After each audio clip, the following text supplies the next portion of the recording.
If you ask someone who is into rock and roll music, what defines the rock genre?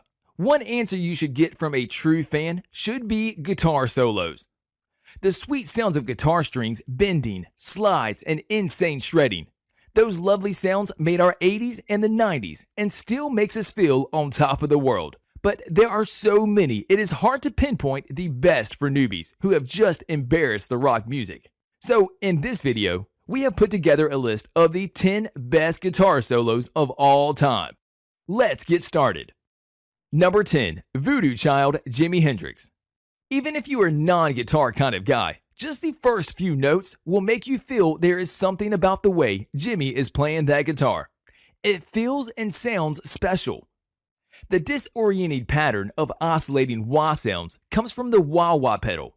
Frank Zappa was the first to use the wah-wah pedal and introduced it to Hendrix and Clapton. Hendrix was the one who popularized the effect. Throughout the song Voodoo Child, Jimi's guitar also features his signature feedback screech, which he created by bringing his guitar in close range to his amps. This also helps with the popularity of the song. His solo is a masterclass in shredding and showcases Jimi's toolbox of effects that helped him leave his mark in rock guitar history. Number 9. Brighton Rock, Brian May, Queen. Barrington Rock is a song that got shadowed by other songs from Queen, mostly because the energetic solos of the track feel out of character compared to the greatest hit, Bohemian Rhapsody. But May's solo has been argued to be his best work.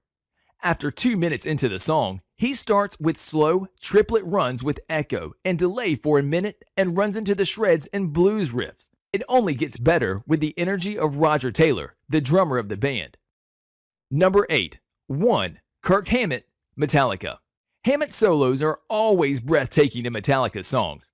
If you are up for some serious chills, play a song, especially the one, Close Your Eyes and Let It Sink In. The song begins with a slow solo with some Spanish chords. Still, it gets intense in the second when he returns with slick triplets. In the final solo, Hammett dials into the materialistic sounds of gunfire and war that James Hetfield is producing.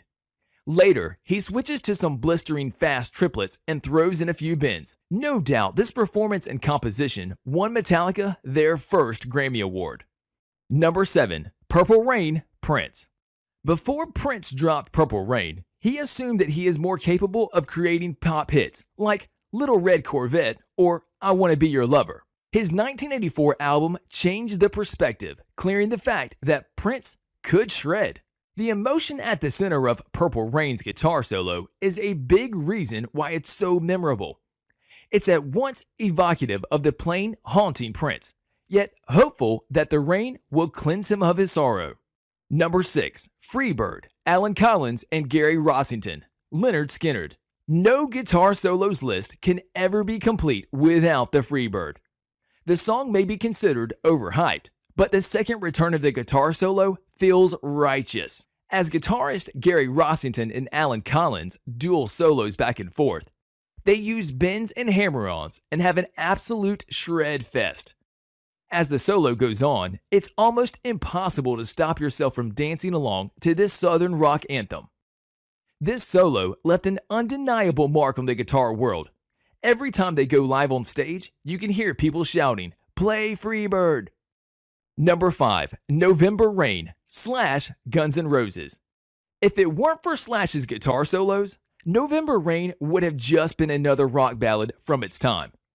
Thanks to his epic command and shredding skills, the song still lives in our hearts. The first two solos mirror the song's sentimental feeling, but the last solo in the final 2 minutes of the song is a song. However, it is triumphant. His epic driving conclusion is a reminder that better times are on the horizon, no matter how bad the heartbreak. Number 4. Comfortably Numb, David Gilmour, Pink Floyd. If guitar playing is science, Gilmour's work on the guitar in The Comfortably Numb is pure genius. They portray the exact feelings the song is trying to convey: loss, melancholy, survival, and are so emotionally powerful they hit you right in the soul and make your hairs stand up. It's hard to do anything but close your eyes and nod along in amazement at the sounds produced by Gilmour's playing. Number 3. Eruption, Eddie Van Halen. Van Halen. The Eruption solo is full of chromatic tapping, hammer-ons, and dive bombs. Yet, there's nothing about it that seems superfluous. Every single note helps hook the listener in. Even more impressive, or perhaps frustrating to other guitarists, that the solo started as a riff Eddie would jam with Alex while warming up for a gig or before the Van Halen recording session, until producer Ted Templeman encouraged him to record it. Number 2. All Along the Watchtower, Jimi Hendrix, The Jimi Hendrix Experience. In 1968, when the song was released, Jimi was doing to the guitars no other players could achieve. I thought of the 4 solos in the song, distinct psychedelic tone mixed with his innovative playing style. In the 3rd solo, he used a cigarette lighter for the slides. His trademark wah-wah pedal is most present in the 4th solo, Give Watchtower its frenzied spirit. It's no wonder the song became the anthem of the Vietnam War.